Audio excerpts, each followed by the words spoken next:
ফলের ভরা মৌসুমে খাগড়াছড়ি পানছড়ি সর্বত্রই এখন শোভা পাচ্ছে বিভিন্ন ফলের সমাহার। দূর দূরান্ত থেকে নিয়ে আসা নানান জাতের ফলের দখলে পানছড়ি বাজারের প্রধান সড়ক। সকাল থেকে ক্রেতা বিক্রেতার পদচারণায় মুখরিত থাকে এ বাজার। আম, কাঁঠাল, লিচু, কলা, পেঁপে সহ নানা জাতের ফলে দখলে বাজার।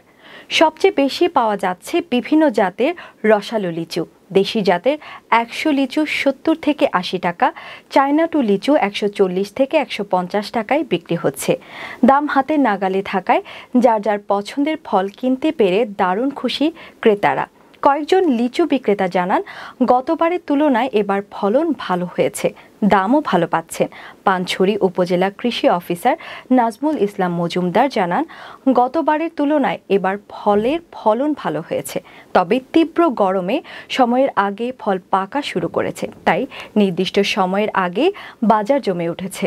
তবে সুমিষ্ট চায়না 3 আসতে আরও কয়েকদিন লাগতে পারে বলেও তিনি জানান।